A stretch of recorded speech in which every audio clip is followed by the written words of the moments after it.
Hey there, everybody. This is Jay Frost speaking to you from Command Central at the Philanthropy Mastermind series.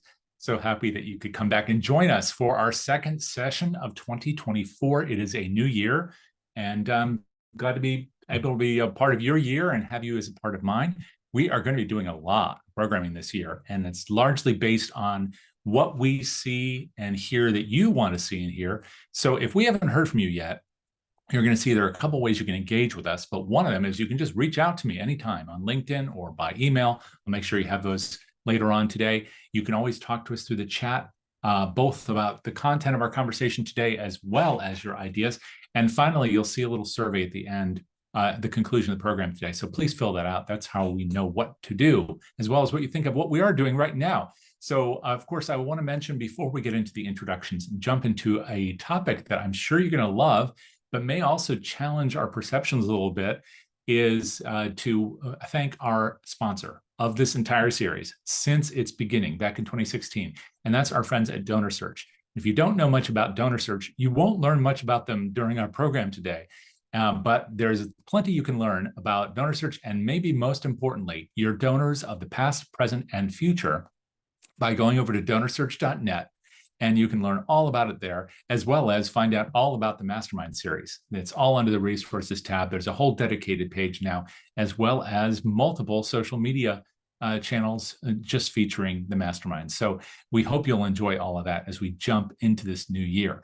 And as we do, of course, one of the big questions is, what in the world are you supposed to do to bridge from where you were to where you want to be, to meet the big goals, maybe a business plan, which I hope you have, and of course, to achieve that growth and impact that you want to see. And we're going to talk a lot about that today with our friend Donald Summers, who is here patiently waiting as I blab. He's the founder and CEO of Altruist Partners and the founder and CEO also of course, the Altruist Nonprofit Accelerator, which is something we did talk about talking about, but we're going to make sure to address that today as well. He's also the author of a book that's about to be released. It's coming out on March 6th that you'll want to make sure you make a note of. It's a book unlike any other one on your shelf, digital or paper, and that is Scaling Altruism. That mirrors, of course, the title of today's session. Donald, thanks so much for hanging out. It's really great to have you here. I'm delighted to be here. Jack, thanks for having me on.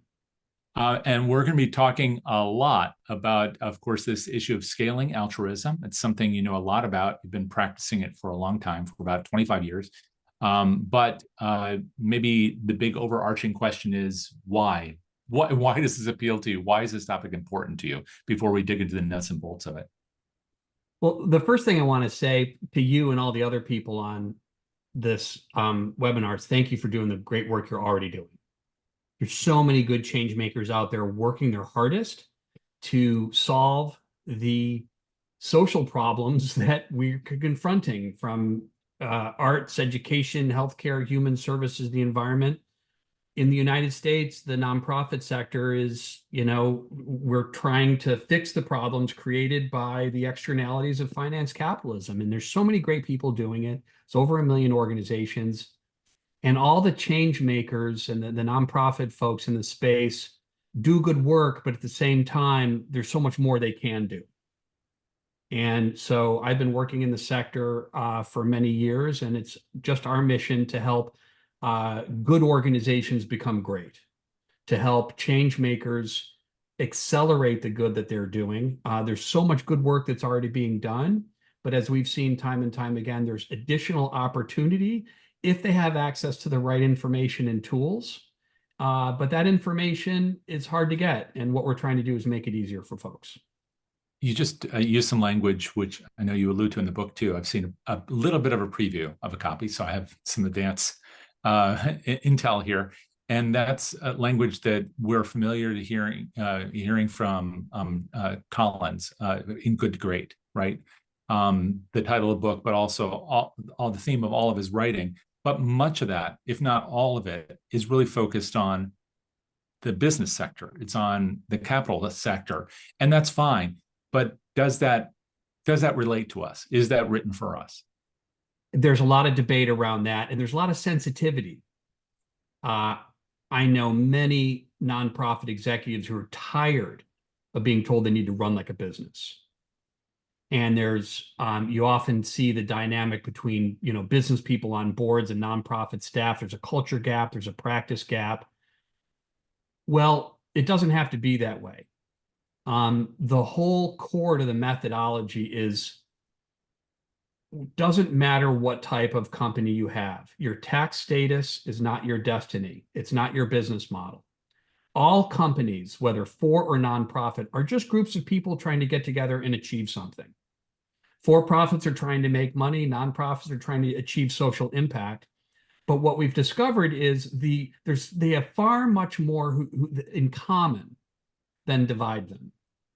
Just because nonprofits don't use profits to pay shareholders, they put profits back into their mission, doesn't mean that this whole set of organizational principles doesn't apply. So I discovered Jim Collins he has brilliant things to teach the social sector, but he wrote another book separating his for-profit wisdom. And indeed, with great respect to Jim Collins, many of the important things he says about the social sector are incorrect. He falls prey to many of the myths and assumptions that Dan Pallotta and others have said constrain nonprofit impact.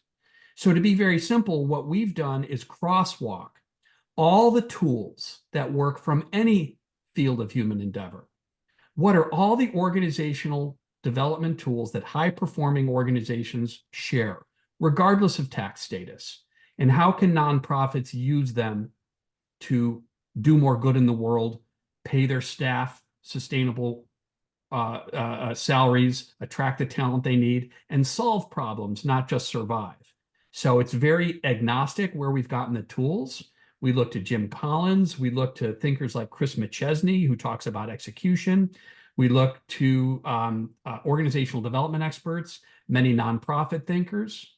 We've taken all these thinkers and years of practice, and we've combined it down into a comprehensive step-by-step process where you do this, and then you do this, and then you do this, and you go from planning to fundraising and finance to execution to leadership.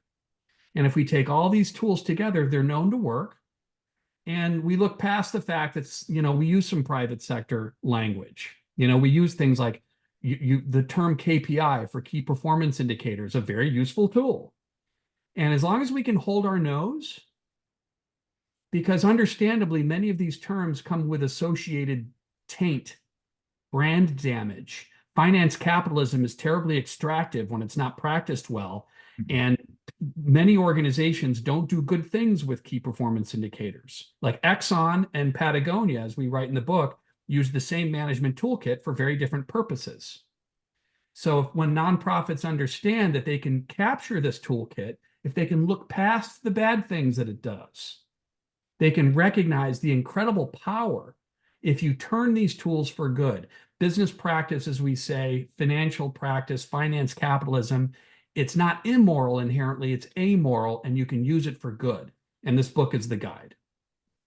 You talked about what Jim Collins got wrong in the second book. I wonder if that might be a nice way to intro this subject, because before we figure out what to do right, sometimes it's good to know what we're doing, either what the perception is that's wrong about the sector, or maybe even what we're doing that's wrong, because sometimes our activities are informed by the perceptions about who we should be and what we should do.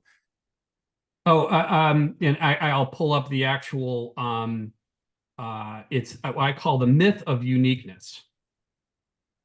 And Jim Collins writes he wrote a companion book, Great for the Social Sector. Right. And he said that you can't pay competitive wages to nonprofit staff. It's just he takes for granted that you have to have martyrdom as part of your compensation strategy. That's not true.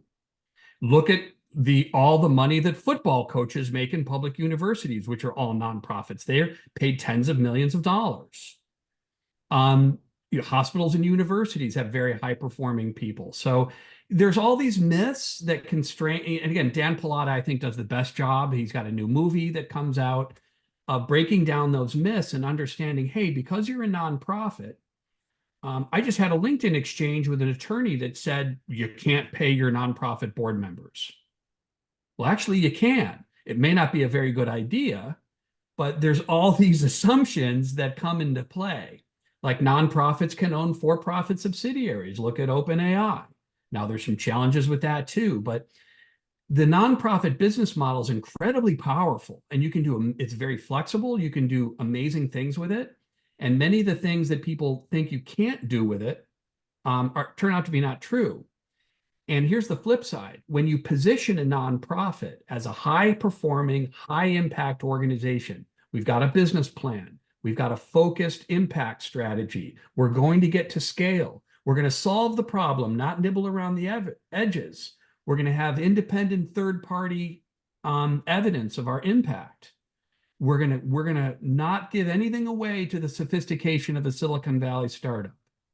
If you have leaders that are looking to go that big, well, this toolkit is what gets you there.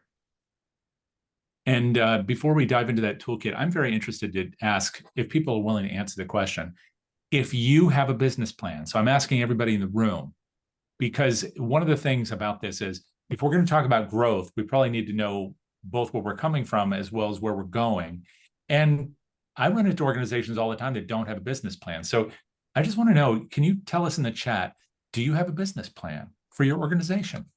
And while you're answering that question, again, this will seem kind of rudimentary, Donald, but I'd be interested to know if somebody is writing a business plan before they determine how much and stuff is what should be in something like that. Oh, but go ahead. I'm looking at the chat and I see Julie from KPBS, yes, Public Media in San Diego. Mm-hmm. Julie might be interested to know that we've delivered this methodology to both public TV and public radio and created dramatic turnarounds in their revenue, 20-30% pivots.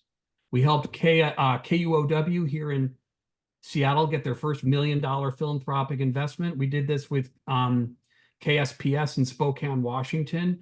They went from a 5% membership decline to a 10% increase over the course of a year, reversing long-standing declining trends, raised millions of dollars. Public media, very challenging legacy industry. Just one example of the type of nonprofits that this can be effective with. We've done it with human services agencies working with foster youth and low-income populations. We've done it with environmental groups. So the key thing that I want to land is these management tools and processes are mission agnostic. They work regardless of your impact area. They have these things in common.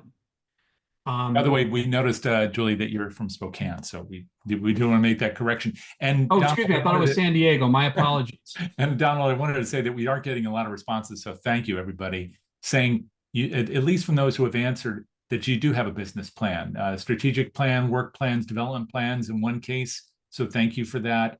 Someone else who says they have a 5-year plan, which is always a nice thing to hear. And another who has a strategic plan, another who has a broad strategic plan.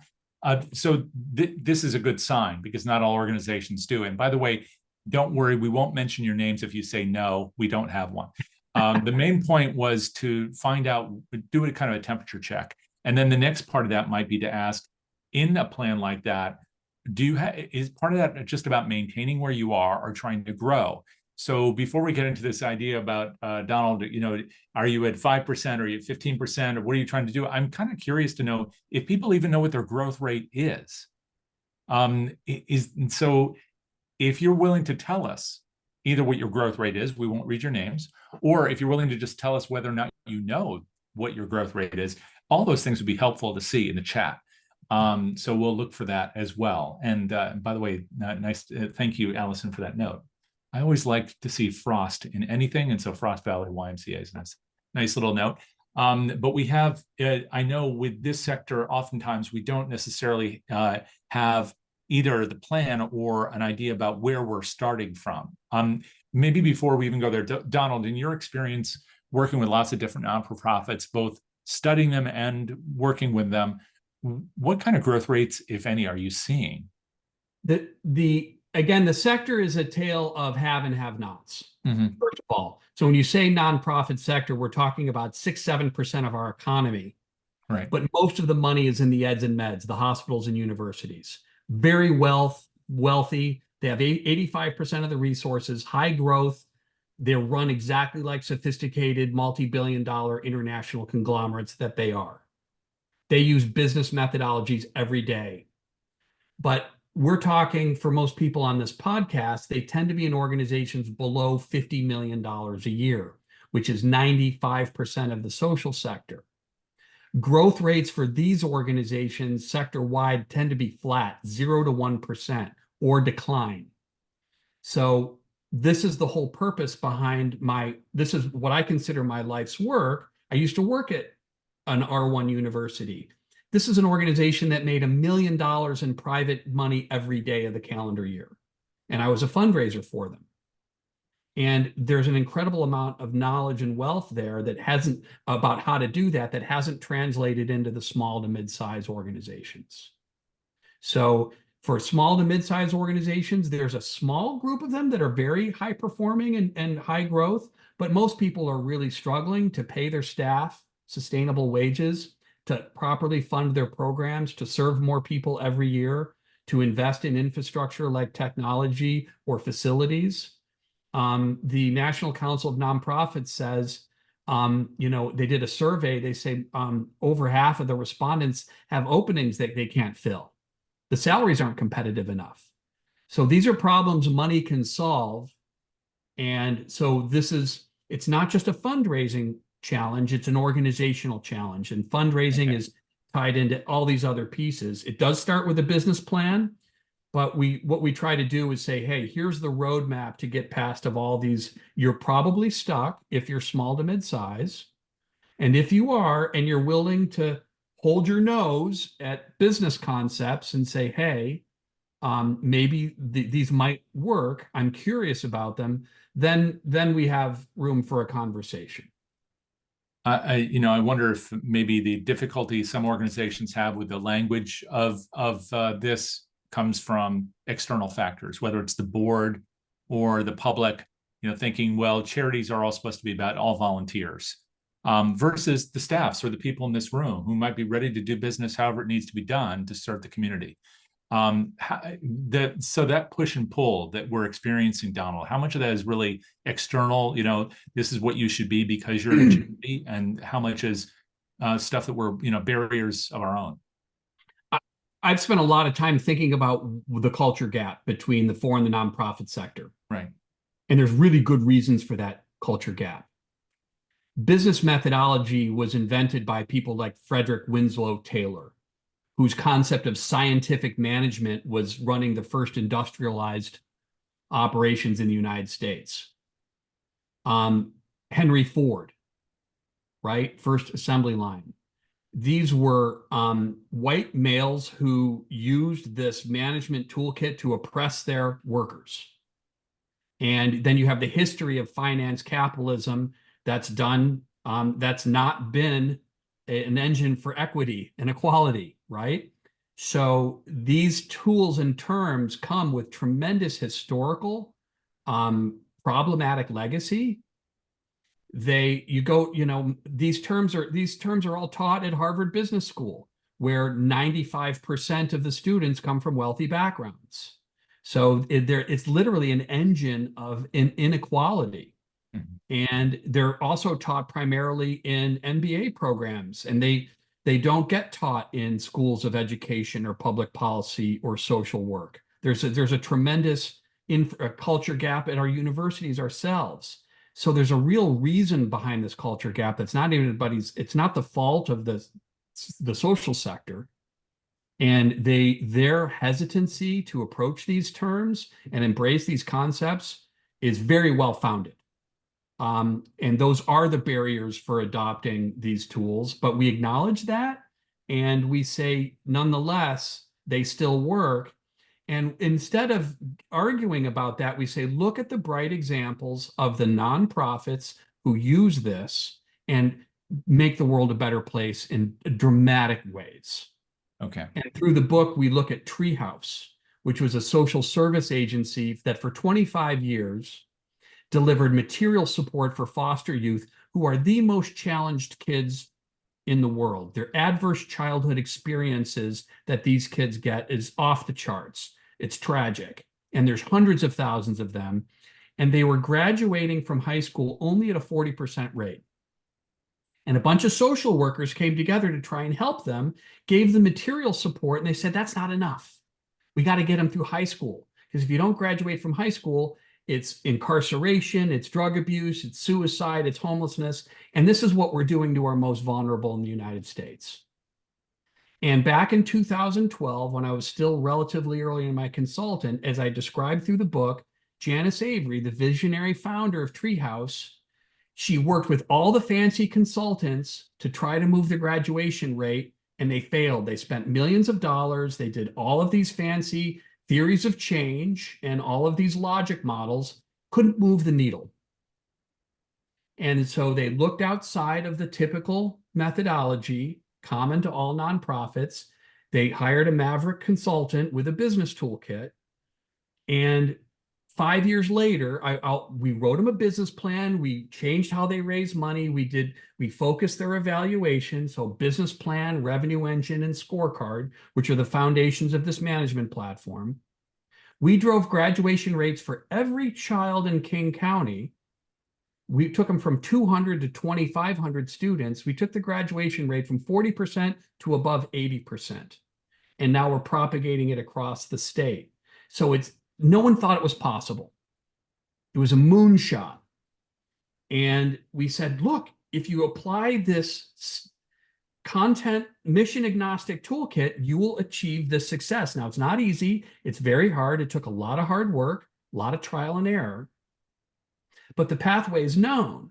So our message to everybody on the podcast, and this is a message that it's taken me years to document this in the book and put the associated toolkit together. But now we have this, we've open sourced this methodology. So it's my dream, and thanks to you for giving me this venue to say, it's all open source. You can buy the book, it comes with a toolkit, and you can follow this pathway. You can read about Janice Avery's organizational history and what Treehouse did. There's lots of other case studies. The book's toolkit comes with examples of here's what a business plan template looks like. Here's what it looks like in application. There's real practical tools that people can use. And we're just trying to do what the book says, is scale up altruism. And many of the change makers on this podcast can get started when it comes out in March. When you were talking about this, you listed those three pillars.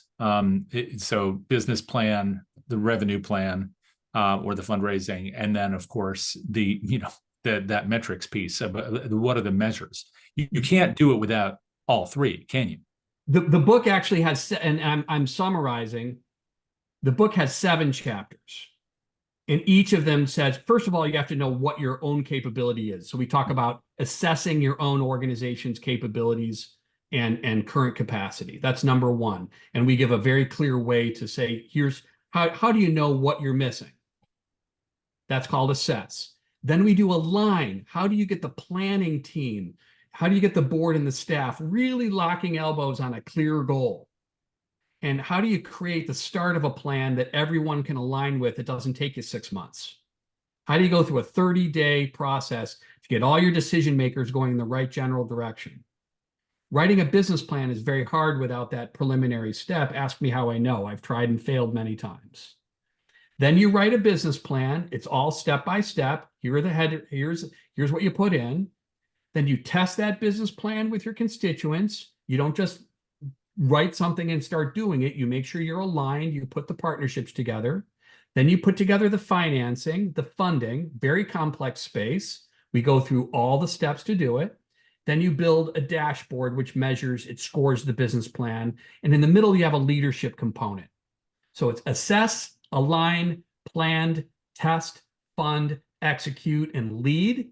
It's a developmental ecosystem, and you do it in that order. If you jump, as we've learned, if you go out of order, if you try to fundraise before you're aligned, if you try to, execute before you're ready, that's when things go cattywampus.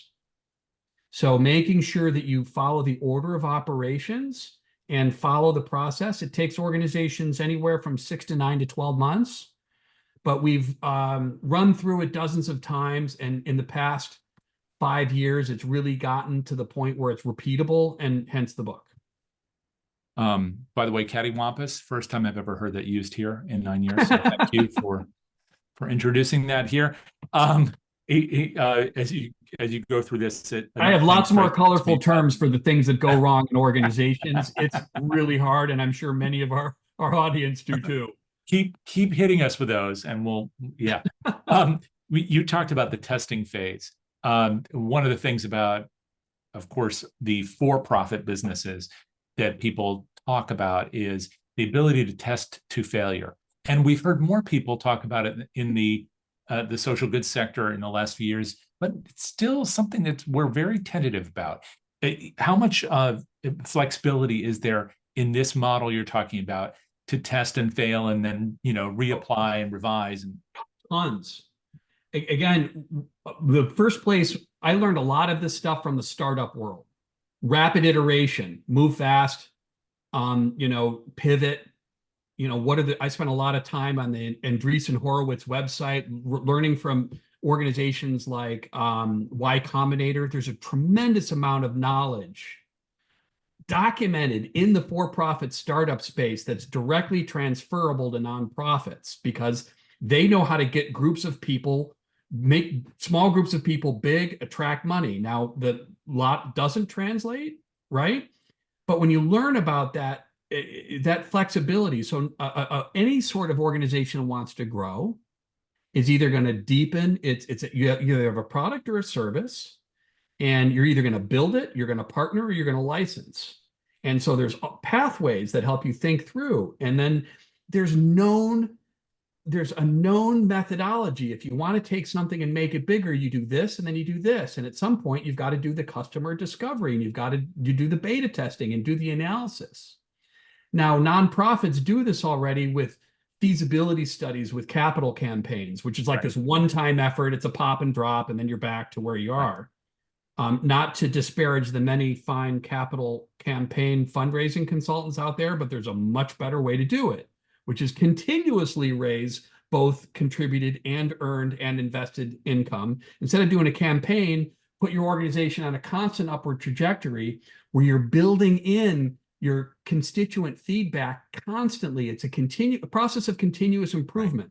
The Japanese call it Kaizen. And in fact, you even have a part very early in the book where you talk about approaching this kind of, hardcore. I don't mean to use an Elon Musk term because you don't use that word, but jumping right in and then sometimes realizing, well, you know what, I should listen a little more. And you're doing plenty of listening, and you have to write this book. But it strikes me that the feasibility study, as you said, they can be great as a part of something. Why? Because we're listening and we're constantly improving. So there's no reason why that has to be only here and then the rest of our activity is here. We should be listening all the time. It doesn't have to be just for a capital drive. It should be every single day. That's Kaizen, right? I mean, yes, and it's many nonprofits are serving the vulnerable, but they don't do as much as they could to incorporate the voice of those whom they serve in their programs. Now, here in Seattle, we had a very ill-informed effort that was run by the county to try to solve the homelessness problem. The CEO quit. It didn't work. It wasn't informed by management principles. And they had the right idea. It's lived experience. We need people with lived experience, right? But those people with lived experience, what they did is they populated their entire governance board with people with lived experience. These are people without business and managerial training, right? And that's an example of the right impulse executed wrong. Instead, you take your product and service and you test and you shape it with the voice and the shaping. So you shape your program so you know they work, and you rapidly iterate it. And so homeless services is another area where you often have these government bureaucracies delivering top-down service to these vulnerable constituents who have no voice in the matter. The funders deliver it to intermediaries. The funders never hear from they have a proxy buyer problem, as it's called. The actual homeless, the vulnerable people experiencing homelessness never give feedback to the funder.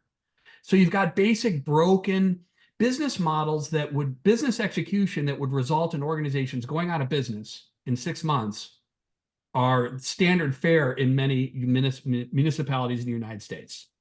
So this is yet another area where we know what works, we know bringing the voice of the consumer into the design of the product has caused many companies to grow. And then many of them forget that, right? We have many big corporations get very successful and they forget about that. The customer is first and then second and third, and then the stockholders become first.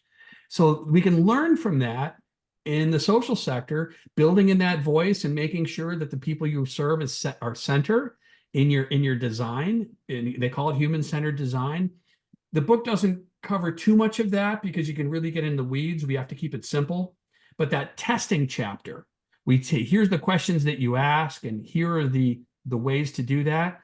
So many takeaways that we can that we can continue to learn from high growth, high performing businesses outside the sector. And I'll close to say there's many nonprofits that are small to mid-size that are also wonderful management examples. City Year, KIP, Teach for America was just an idea. Now it's huge, and you can argue about their impact, but their impact has largely been good. So there's many organizations that have started up in the 80s and 90s from zero that are now doing great things. You look at Charity Water. Now, while you can debate their impact, they've been incredibly effective fundraisers. So it's not just the for-profit startups. There's a small cadre of nonprofits that have adopted these high growth, high impact strategies. And you don't have to try to change the world. We're not saying you have to get huge. Even if the focus of your organization is community level change, and even if your growth goals are modest, these tools still apply. You don't have to be this, try to take over the world and get to be the size of the galaxy. These tools, the scale is set by the organization's leaders, and you don't have to go national or international. Many of these tools will help even small organizations achieve modest goals, but just achieve them faster and better and for less heartburn. Well, when you're talking, I'm not hearing growth for growth's sake. I'm hearing the treehouse example, which is you want to do something specific, go from 40% graduation rates to 80% graduation, whatever the plan had indicated. That was the eventual success rate. And then to do that, you need to have that plan. You need to have the tests of the plan. You need to be able to get the revenue to finance that activity. But one of the things that we haven't talked about yet, and you told me before we began today, is about this median growth rate.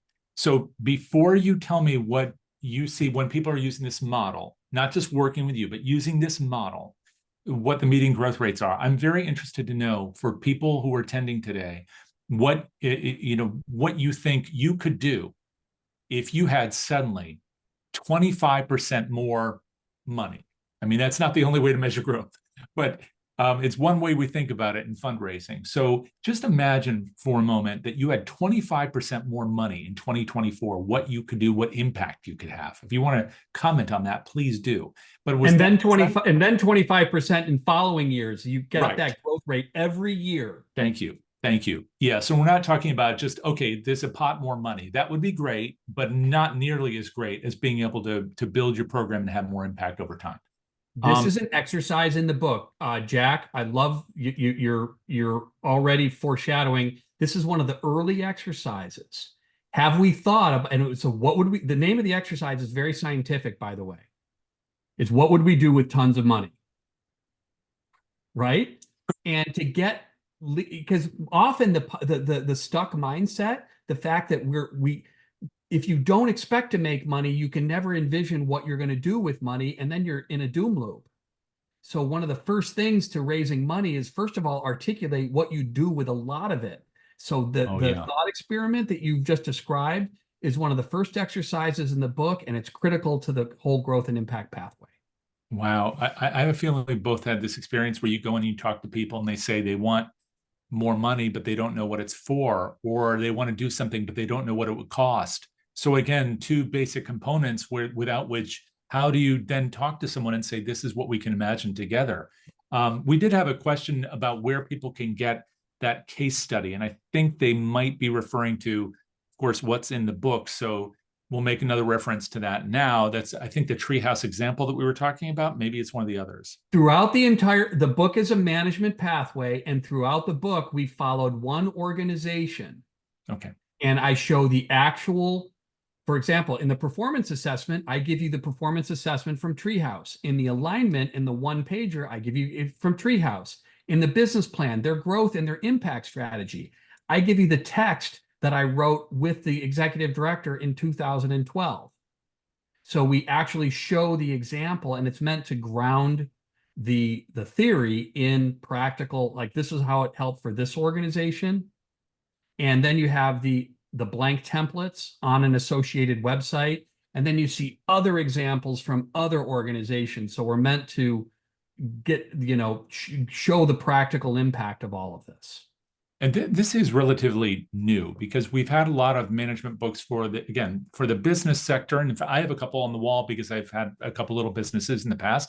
And that's very different from what we've had in the not-for-profit sector, where the focus has been on one piece, one slice or another. It's sort of like doing slices of the brain in forensics, which is great. But then putting it all together and having one big brain that works, that's different. So I know this book is going to solve everybody's problem, but maybe it gives them a bit of a perspective so they can go from where they are to where they want to be, or at least a plan for achieving that. It's not meant, again, the book the phases in the book are framed as a circle. Okay. With leadership in the middle. You're not going to solve the world's problems by going through the circle once. Might have to go through, you might have to execute, then you have to replan, but you're going to get better and better. And your Jim Collins calls it a flywheel, right? And Jim Collins' book is very abstract, by the way. What's a flywheel? So this is precisely my frustration. I had to learn all this management stuff as a practitioner and then as a consultant, but it was all very abstract. There's all these great books out there, but they don't show you exactly how to do it in what order. So it was very ambitious and I struggled mightily. But I've tried to create something that's as clear and concise and as comprehensive and practical. So it's like a paint by numbers, do this, then do this, then do this. So we don't dumb down the theories, but then we say, hey, here's how you apply it. And again, between that and the examples, hopefully it'll be a rich enough format. It's not going to solve everybody's problems, but it'll give you a vehicle that will enable continuous improvement. It'll enable growth, and the problems that you'll be solving will get smaller, or you'll be able to narrow in the big problems. What we're trying to get organizations out is the constant lack of the wheel spin, the lack of growth, the turnover in staff, the disaffection of the board, that constant struggle. We want to give organizations traction so they can do more good every year. And for that, you need a comprehensive handbook. You have to go beyond the niche expertise. There's great niche expertise out there, but what's been missing is that big vehicle, and that's what we've tried to do. And we did have a question again about the books. So I'm sorry. What we'll do is we'll put in the chat, if Jack, if you can put this in the chat on the book or the location of Donald's book, and then Sandra, you can find it there. And also, since you just talked about flywheel, I have a feeling we're going to get a little help from Constance and Joe, maybe on a dictionary definition of that one. There are a lot of terms that we could use in the sector that we don't, and maybe others that can be adapted by us and used effectively. The book has a glossary, by the way. Yeah. A glossary is always a good thing. There's something else you talk about in there that I wanted to touch on with you, because I wonder if it's important in ways that's hard to calculate. I hear this in sessions all the time about how do we get someone to do something, whether it's a board member to go out and raise money, or to contact friends, or show up at a meeting or go to a golf outing, or whether it's getting a staff member who's reluctant to do some particular thing to do that thing. Or there are lots of things that seem to be barriers for individuals. And you have something very early on where you talked about I think 6 characteristics that really would enable someone to successfully adapt some of the things you're talking about to our world, and then apply this methodology so they'll continue to do it without necessarily getting burned out. Now, I don't remember you talking about burnout, but this is the fear that if we get a board member, if we ask them to do something, they might say, oh, I can't, or they fail once, and so they don't go back to it. But you talked about these things, and I wonder if you can touch on them. You say that they are courage, optimism, grit, urgency, discipline, focus. I'd like to think that all of our board members and senior staff have these characteristics, but the reality is they aren't all in equal measure. It's more like a Pokemon card where they each have different values. So how important are these? And are these things that are native to the person, or can they be taught?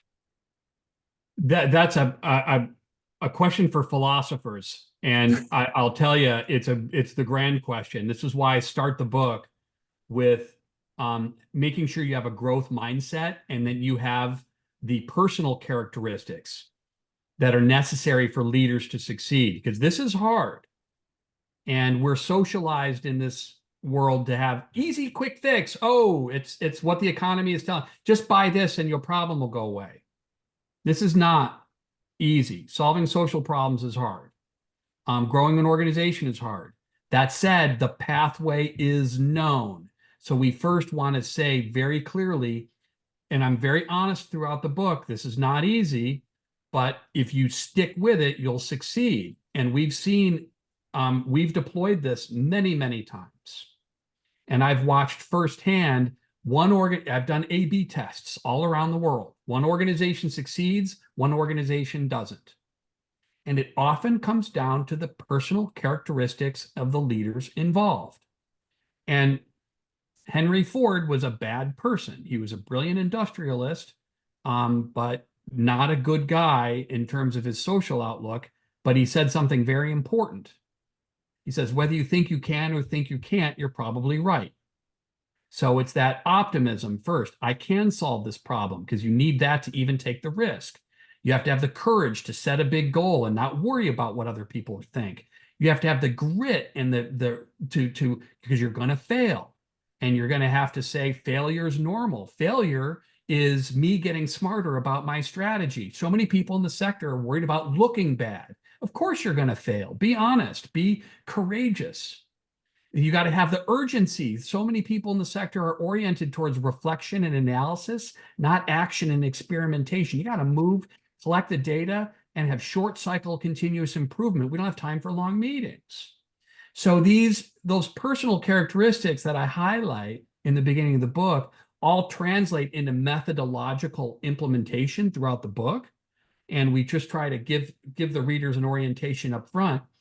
And to answer your next question, individual accountability is critical. If everybody on the team is doing their job, the team wins. And I write in the book, and this is true with for-profits too, it's not just nonprofits. Most businesses, if they were soccer teams, for a nonprofit, they'd have 3 people on the field, they'd be looking at their cell phones, and they wouldn't be passing the ball to each other.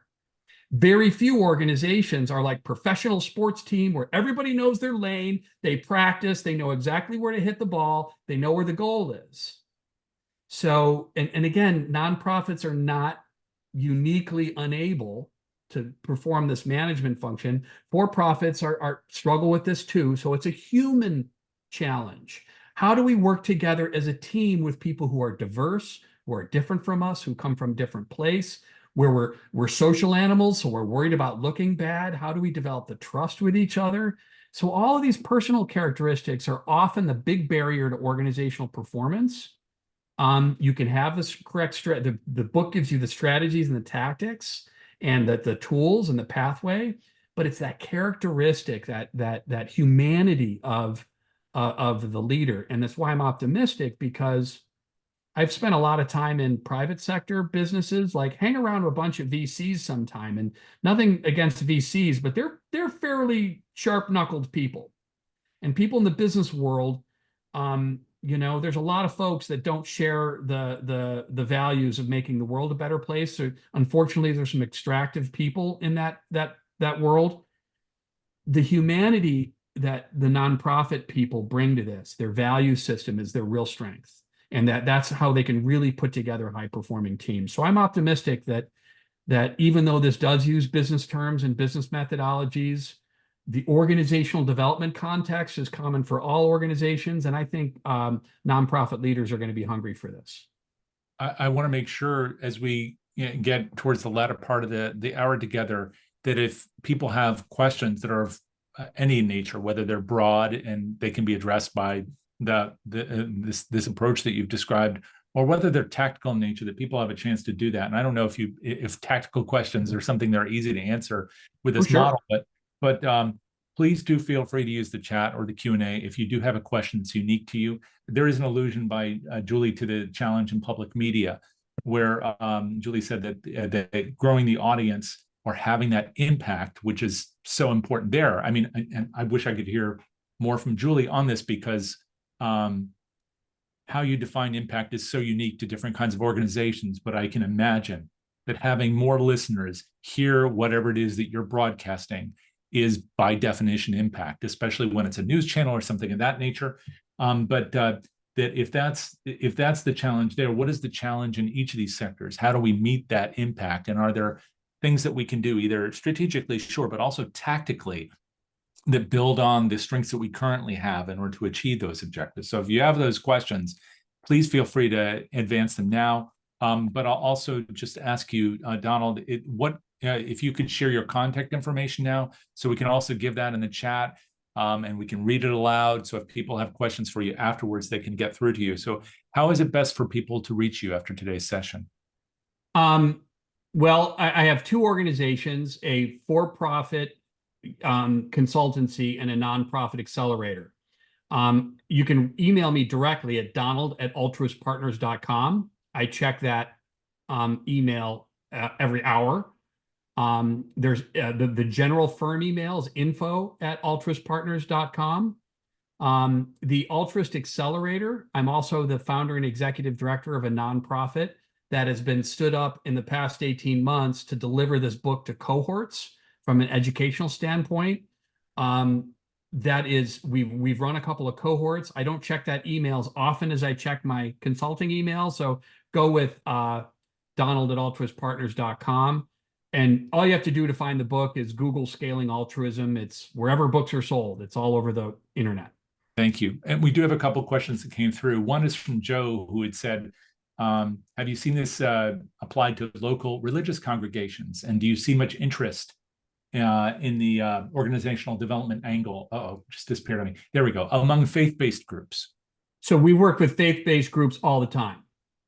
And Joe, you also say this content is so useful for consultants like me. One of the reasons we wrote this book is to give nonprofit consultants a guide.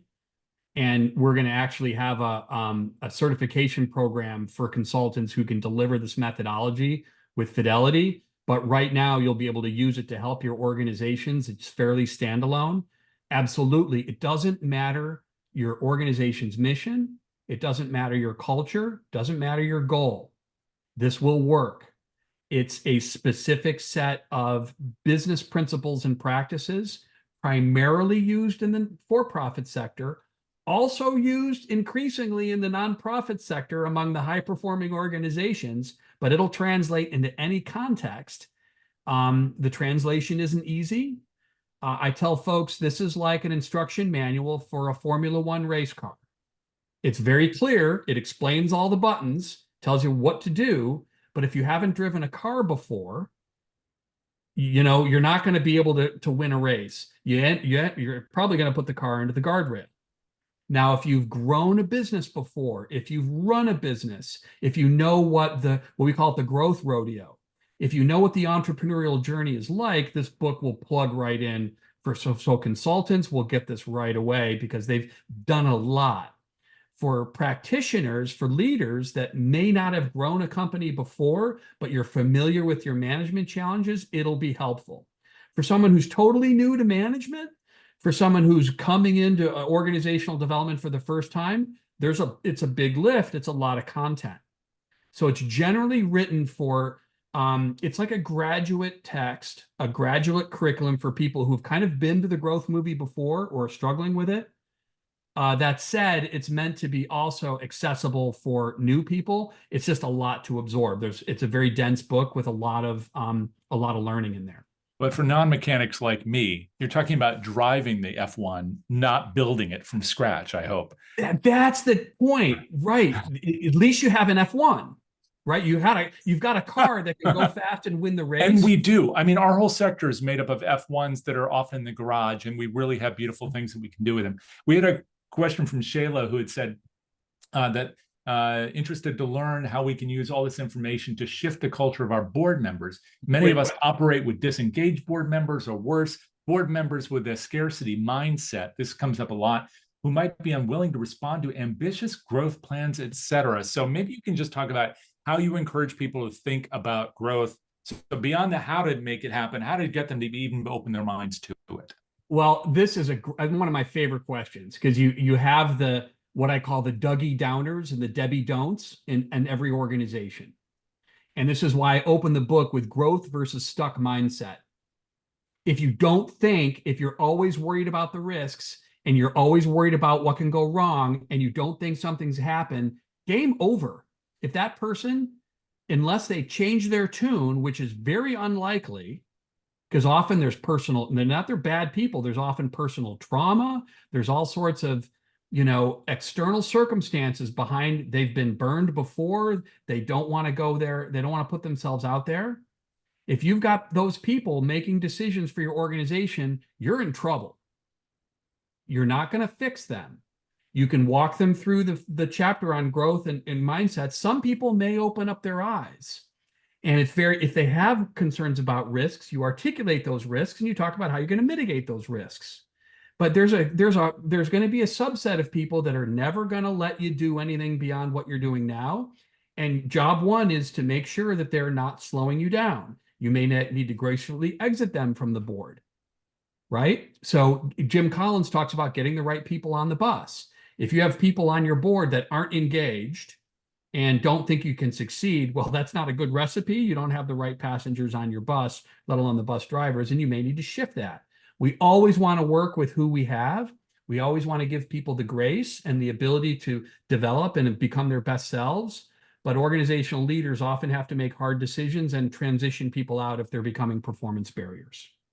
And we always have the opportunity, as we think about the board in the future, to use some of the things we've been talking about as the blueprint for recruitment. So we're not just recruiting people because we think that they have money or we think that they have connections or something abstract. It's here are the personality characteristics that they're also going to bring to bear. We give specific exercises to go through with your board in the Align chapter. There's only like 7 or 8 exercises in the book, and most all of them, all but one, are in the Align chapter, and they're to be conducted with the board, and they're meant to tease out these cultural and personal barriers to performance. Because we've run into this 100 times, and we know if we don't solve this up front and get everybody aligned on a big, hairy, audacious goal that people are excited about, don't even bother trying to execute because it isn't going to work. So again, these challenges around leadership are throughout the book, and we try to manage them best we can. As we're rounding out the hour, Donald, what's the most fun part about this for you? I mean, I know there are a lot of intellectual challenges and you can see the opportunity, but what's fun? I get to die happy. That's what's fun. Better than dying broke, right?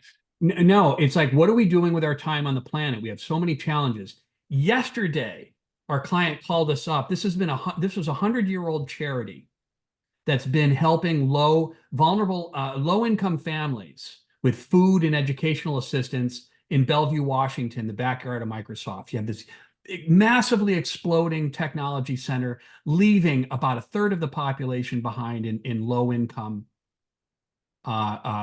difficulty. Mm-hmm. The kids are not succeeding in school. They're going hungry in Microsoft's backyard. So there's a charity that's 100 years old, okay, that is trying to help them. And they hired us about 4 years ago now, and they've been on this growth curve. And they called me up yesterday and they said they just got their first major 7-figure investment, a direct result of following this methodology that was at least bigger than their annual budget. and they've set an ambitious goal of raising many times that amount.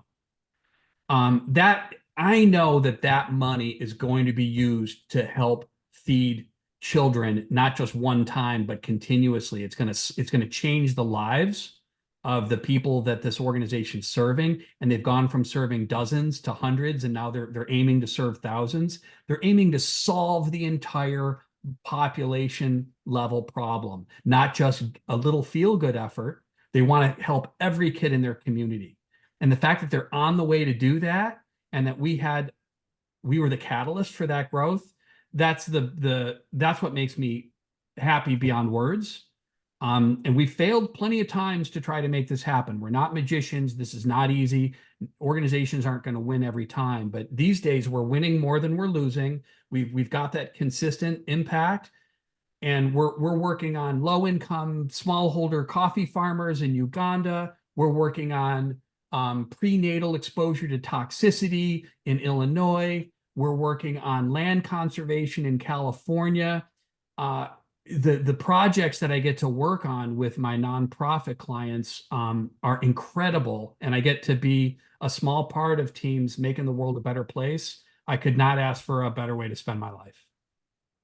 Thank you so much, Donald, for all of this. Really do appreciate it. And everybody knows now where to find out more about the methodology. And just to reiterate what you said earlier, of course, you all are there helping and working with nonprofits in various capacities, but this is a blueprint for organizations that either choose not to work with you or can't work with you, but want the tools, want a different way of thinking about things. So it's been wonderful having an introduction to that today. And I encourage everybody to be thinking about what's possible instead of just what has been laid before you in the year past. It's a new year. It's an opportunity to do lots of great things.